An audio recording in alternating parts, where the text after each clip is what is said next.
तो मैं ना सबका एहसान मानती हूँ कि मेरे को मम्मी और पापा ने यहाँ पे रखा, मेरे को इतना बड़ा कर दिया।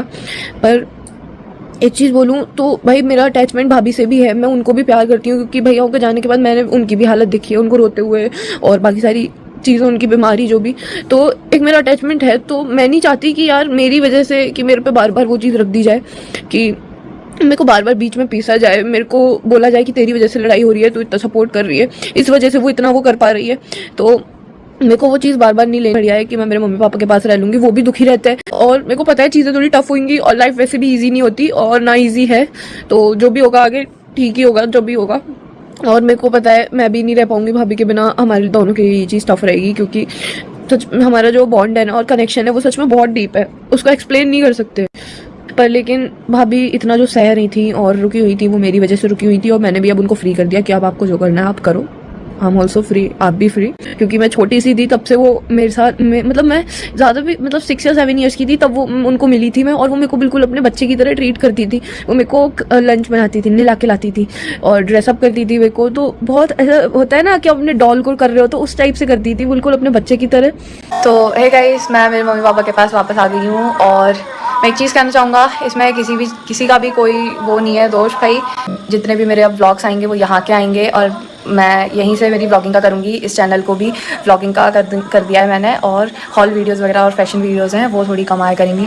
मेरे को बस यही बताना था आपको कि मैं मेरे मम्मी पापा के पास आ गई हूँ और मेरी व्लॉगिंग और स्टडीज़ वगैरह जितनी भी हैं वो अब मैं यहाँ से कंटिन्यू करूँगी और मेरी मम्मी को भी। हेलो फ्रेंड्स, अंशु का ये वीडियो देख के सच में रोना आ गया। जब अपन इतनी दूर रहते हैं उनसे तो भी अपने को उनका अटैचमेंट देख के, उनका दोनों का बॉन्ड इतना अच्छा था। अंशु का और सपना का इतना अच्छा बॉन्ड था। जब अंशु बोल रही थी सपना के लिए, अंदर से, दिल के अंदर से निकल रही थी अंशु की आवाज़, रोना नहीं रुक रहा था अंशु का, तो भी बोल रही थी। अंशु बता रही थी सच्चाई। सच में अंशु ने बोला है लास्ट में, मैंने सपना को इतना दुखी देख के, अंशु ने सपना को बोली कि भाभी तुमको जैसा करना है वैसा करो, तुम्हारे मन से, आप मेरा मत सोचो, आप अपना करो।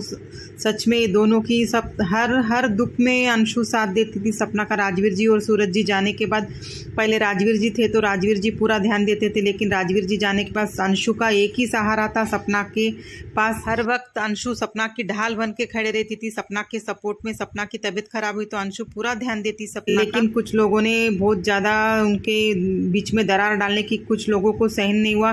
अंशु और सपना मिलके उनके परिवार को बचाने की पूरी कोशिश की। ससुराल में हर रिश्ता निभाया था, दोनों ने मिलके पूरी कोशिश की, लेकिन कामयाब नहीं हुई। उन लोगों ने बिल्कुल अंशु को, सपना को भी, दोनों को भी टॉर्चर कर रहे थे। अंशु को बोल रहे थे तू उसका साथ देती इसलिए वो ऐसा कर रही है, ऐसा वैसा। और सपना की मम्मी को और उनके भाई को मैं सच में सैल्यूट करती हूँ। अच्छा हुआ सपना को लेके चले गए उन यहाँ से, नहीं तो सपना घुट घुट के सपना की हालत बहुत ख़राब हो जाती थी, मेंटल डिस्टर्ब होके।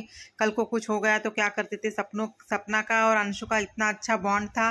राखी पे जा रही थी सपना तो अंशु बहुत ज़्यादा दुखी हो रही थी। राखी बनती है, अंशु सपना को, दोनों जन एक दूसरे को गिफ्ट दे रहे थे।